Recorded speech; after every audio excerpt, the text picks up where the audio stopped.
Is there a risk, and do you think that there's going to be some sort of fee, and or Gerry, you called it rent, that you might have to pay? What are the risks of building on top of depending on these platforms?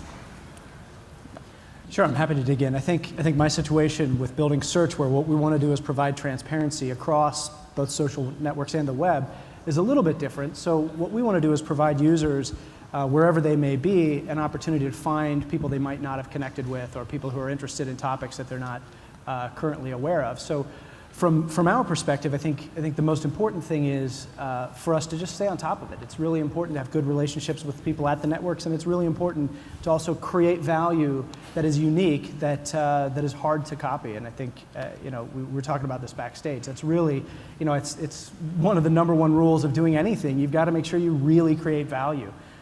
What we're seeing is that it's increasingly important that users resonate with what you provide, and if that exists, then you're in a good position. I think that the idea that these networks are now where users go. I ran search at AOL for about 5 years, and one of the things that happened while I was there was people used to go to a destination site to find stuff. And again, this is something else we were talking about backstage. You go to a destination site to find stuff. The way it is now, users actually go where they're most comfortable, which is with their friends and the people that they know. And so now it's all about moving into that environment. So from my perspective, the risk long-term is that it's important for us to be able to find the opportunities for transparency.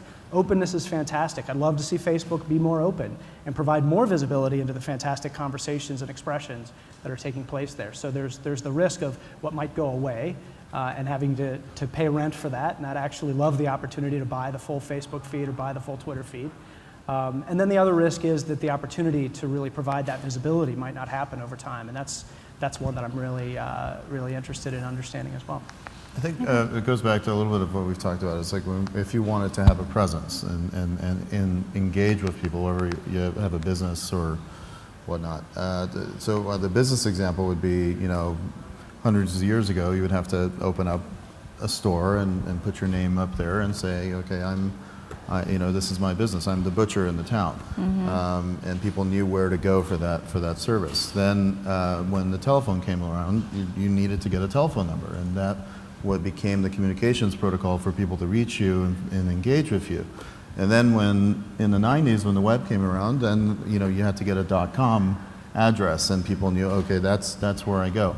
Today, basically, Facebook and Twitter and all of these, to us, they've become the communications protocol, in which we are integrating services like, SGN and Aardvark and a lot of other services like yours.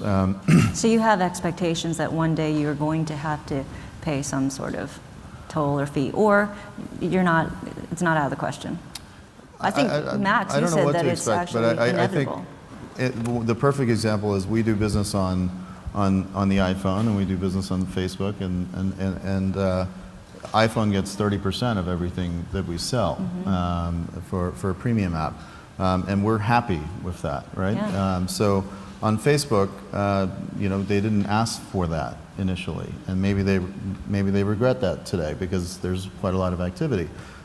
So the idea of there being a payment system, for example, for transactions inside of that platform that is opt-in is not a bad idea. And I think a lot of people would, who are actually building multi-million-dollar businesses in those platforms, would be happy to engage in that. Sure.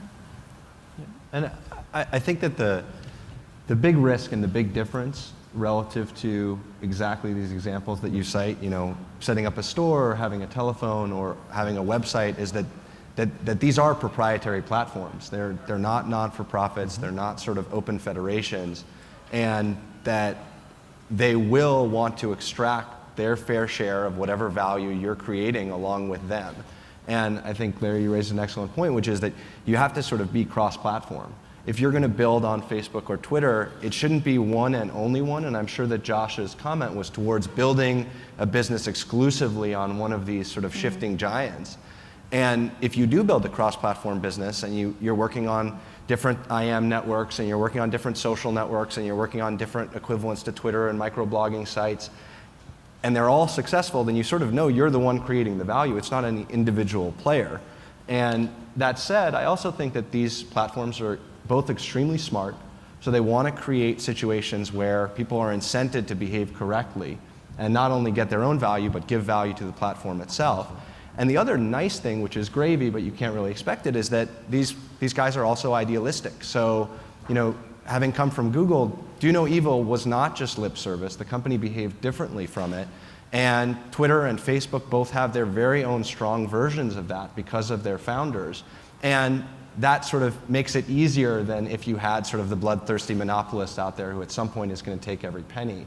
I don't think that's going to be the case, even if they could, because that's not sort of the personality of those companies.